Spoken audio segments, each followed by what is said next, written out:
成日要坐喺電腦面前工作，或者經常用手機回覆客戶信息，慢慢發覺死火，自己變得越嚟越駝背。咁所以呢個時候點算好？放心，因為你而家只需要準備一條毛巾，跟住我去做接下嚟嘅呢一套動作，幫助你喺屋企入邊每一日用5分鐘嘅時間，咁就可以快速幫助你改善駝背嘅問題，協助你可以挺翻起個胸膛。咁首先呢一套動作之所以可以每一日5分鐘就有效幫助你改善駝背嘅原因，就係因為佢唔係傳統上邊咁樣單純叫你拉筋或者鍛鍊背部肌肉嘅力量，而係針對翻我哋駝背嘅根源問題去處理。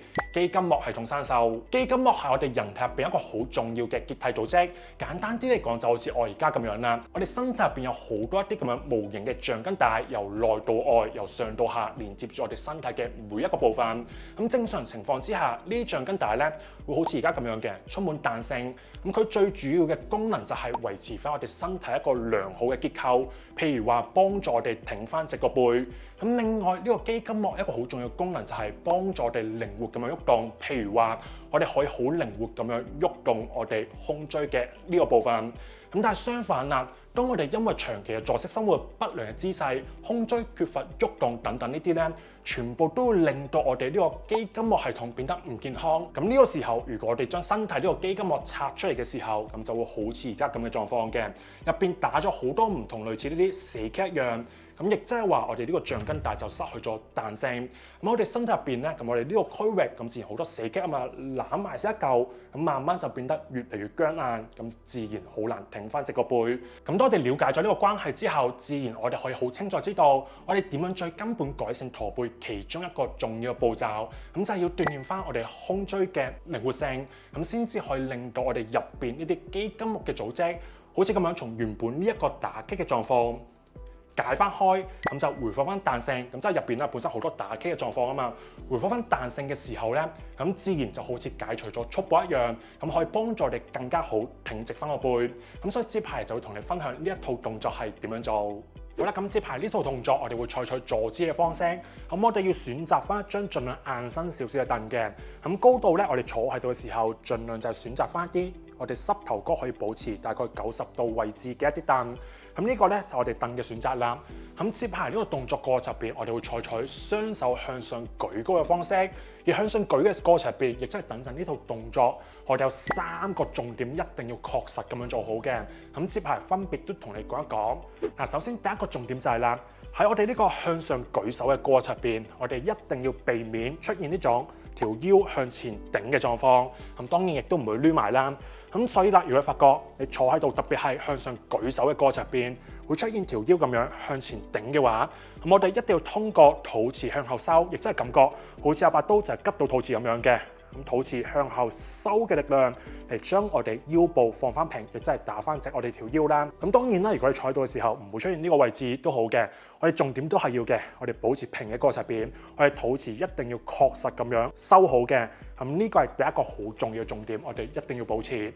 咁然之後第二個重點就係啦，我哋向上舉手嘅過程入邊，記得我哋要向上延伸雙手嘅，咁感覺就係好似要向上摸天花板一樣啦。咁但係注意過程入邊咧，我哋要避免將我哋兩邊嘅手踭，千祈唔好出現呢種過分打直嘅狀況嘅。咁所以我哋兩邊嘅手踭自然放鬆微彎。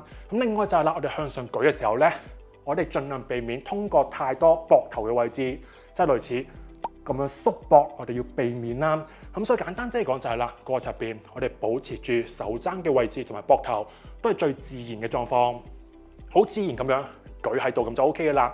咁重點就係通過我哋身體兩側嘅呢個位置，感覺向上延伸咁樣向上推高嘅手嘅。咁我一邊去示範一次俾你睇先啦。嗱，注意睇啦，我呢度隻手自然舉高喺呢個位置嘅。咁但係當我向上延伸嘅時候咧，注意我呢一邊嘅位置。我向上舉嘅時候咧，嗱，有冇見到向上舉一個向上延伸咗嘅位置嘅？咁所以我哋通過呢一邊嚟向上延伸。咁當然第二邊都係同樣咁嘅道理啦。我哋兩邊去同你示範一次嘅。嗱，注意啦，我哋過程入邊第一個重點，肚臍位置收好。嗱，我哋肚臍越係收得好嘅話，你會發覺啦，越係容易做到呢個向上延伸嘅位置嘅。嗱，注意睇比較放鬆位置。咁但係我通過兩側嘅呢個地方向上推高嚟令到雙手好似摸天花板一樣嘅。咁呢個就係第二個重點啦。咁最後第三個重點就係我哋兩隻手咧拎住條毛巾，咁個距離咧大概你肩關節嘅闊度，咁或者闊少少得嘅，窄少少得啦。咁但係視乎你嘅舒服嘅位置啦，大概就係我哋兩邊膊頭嘅闊度啦。咁舉高，然之後雙手我哋要用力向外拉嘅，好似要拉斷條毛巾一樣。嗱，當然我哋力度唔需要太大嘅，咁當我哋稍微俾少少力向外拉，咁就 OK 噶啦。咁所以呢個就係第三個重點。咁我哋簡單總結一次啦。第一點就係我哋坐喺度嘅時候，一定要確實將我哋腰部放翻平，肚臍位置一定要收好，呢個第一點。咁第二點就係啦，我哋雙手兩側嘅呢個位置，通過向上延伸嚟推高隻手。嗱，注意手踭係保持放鬆，咁膊頭都係自然嘅位置啦。咁我哋通過兩側向上延伸嘅，呢個第二點。咁第三點就係啦，兩隻手向外，稍微用少少力拉開條毛巾。咁我哋呢三個重點一定要係等陣呢套動作過程入邊確實咁樣保持好嘅。嗱，至於呢三點咧，其實我發覺啦，當你做嘅時候咧，佢哋係相輔相成㗎。亦即係話，你越係收好腹部，你會發覺你越容易向上延伸。咁當你越收好腹部，亦都越容易咁樣拉開呢條毛巾啦。咁相反一樣嘅。係越係拉開條毛巾，會發覺佢會協助你更加之好收好腹部嘅。咁所以呢三點係相輔相成。咁我哋動作過程入邊一定要確實保持好。當我哋做好呢三個重點嘅時候咧，咁就可以最好咁樣啟動到我哋最深層嘅核心肌肉力量。咁我哋叫做腹橫肌，咁英文叫做 TVA 啦。咁喺度咧，我想簡單有個互動嘅。咁如果了解咗啱啱呢三個重點嘅朋友，落邊留言 TVA 話俾我聽嘅，咁俾我知道啦。咁同時亦都係加深你呢一個印象嘅。咁所以落邊留言 TVA 話俾我聽。好啦，咁所以當我哋啟動呢一個 TVA，即係深層核心肌肉嘅重要性就係啦。我哋只有確實啟動咗我哋深層嘅核心肌肉嘅時候，喺等陣呢套動作過程入邊，我哋先至可以真正咁樣喐動翻我哋胸椎嘅位置嘅。咁但係如果我哋冇去啟用到我哋腹部呢個位置，亦即係啱啱嘅重點冇做好嘅話咧，過程入邊我哋好多都會用咗腰部嘅力量。咁呢個我哋要避免嘅。咁所以當我哋保持呢啲重點嘅時候咧，咁先至可以最好咁樣活動翻我哋胸椎，咁先至係真正改善到我哋駝背嘅問題。好，咁當我哋確實記住咗啱啱三個重點之後，咁接排我哋可以正式開始呢一套動作。咁我哋呢套動作再去重溫一次啦。咁我哋要鍛鍊翻我哋胸椎嘅靈活性。咁所以我哋要了解到底我哋胸椎有啲咩嘅靈活度咧？咁分別佢不外乎就係6個方向。咁第一個就係我哋胸椎向左邊彎過去嘅靈活性。咁呢個第一點啦。咁第二點就係胸椎向右彎。第三點就係胸椎向左旋轉。第四點就係胸椎向右旋轉。第五點就係胸椎向後彎。咁最後就係啦，胸椎向前彎嘅。咁我哋會分別鍛鍊翻呢6個位置嘅靈活性。注意啦，咁記得我哋重點係胸椎嘅靈活性。咁所以過程入邊，除咗保持啱啱所講嘅3個重點之餘，咁記得我哋成個動作過程入邊，盡量係通過自己胸椎，亦即係話呢一段嘅位置嚟做動作嘅。咁譬如話啦，咁等陣都會同你示範嘅，但係而家先同你講一講先啦。譬如話等陣我哋會向後彎嘅時候咧，咁記得啦，我哋要避免條腰咁樣做動作嘅。亦都要避免條腰咁樣攣啦。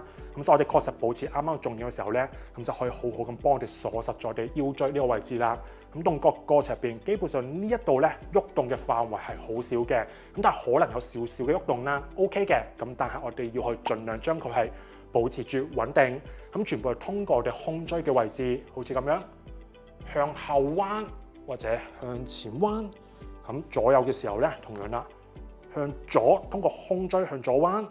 向右彎，然之後向左旋轉，向右旋轉，咁全部都係上邊呢一段去產生動作嘅。咁呢度咧，只要我哋確實保持好收肚臍，雙手向上延伸，拉毛巾呢3個重點嘅話咧，咁就可以好好咁協助我哋鎖實咗呢個位置嘅啦。好，咁接下嚟我哋就示範一次啦。嗱，3個重點做好。咁第一個位置向左邊彎過去，咁我哋咁樣 hold 住5秒嘅，1、2、3、4、5，好，翻嚟，然之後第二個位置向右邊，1、2、3、4、5，好，跟住翻嚟，然之後第3個位置，胸椎向左旋轉，1、2、3、4、5，好，好，翻嚟，然之後第4個位置，胸椎向右旋轉，同樣1、2、3、4、5。好，翻嚟第5個位置，咁為咗同你去更加好示範到啦，我哋側邊俾你睇一睇嘅。咁因為第5個位置就係我哋胸椎嘅向後彎。嗱，注意啦，我哋唔好托高頭，收好下巴嘅，咁樣保持1、2、3、4、5。好，翻嚟，咁最後胸椎向前彎，1、2、3、4、5。OK， 翻嚟啦，咁樣就為之一組，咁我哋可以重複咁樣做啦，咁就3組嘅。注意動作過程入邊咧，咁我哋一定要去確實感受到腹部一定係會最用力嘅地方。當然啦，我哋可能仲會感覺到雙手，可能膊頭都有少少嘅一個酸軟嘅。咁另外可能側邊都係，或者我哋胸椎呢個位置全部都有可能會用力嘅。咁呢啲係非常之正常啦。咁因為我哋通過以上所講呢啲肌肉，或者基本上就係成個上身嘅所有嘅肌肉嚟協助我哋喐動到胸椎嘅。咁所以動作過程入邊會視乎你身體唔同嘅一啲狀況啦。咁會感覺到身體唔同部位嘅酸軟都非常之正常嘅。咁但係我想你確實保持好收腹，亦即係話重點一定要感受到腹部嘅用力，呢個係最重要嘅。咁以上就係今日同你分享嘅呢一套動作，咁記得佢可以非常之有效咁回復翻我哋身體入邊呢個肌筋膜系統嘅健康，佢最根本改善我哋駝背嘅一個好重要嘅一環。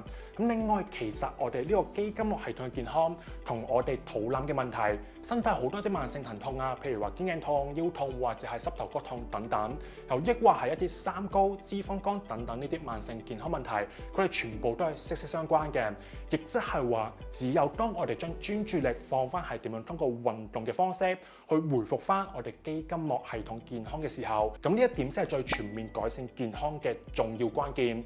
咁譬如話我哋有學生過去腰痛嘅問題睇咗好多唔同醫生都解決唔到，形容到成個人生好似好黑暗咁樣。咁最終通過我哋協助喺3個入邊解決咗呢個問題。咁又或者我哋有學生過去10幾年嘅脂肪肝，睇唔同醫生揾營養師協助或者做好多運動都好，咁但係始終都改善唔到，最終亦都係通過我哋喺3個入邊協助咗佢解決呢一個問題。咁當然啦，仲有好多類似呢啲減去肚腩嘅例子。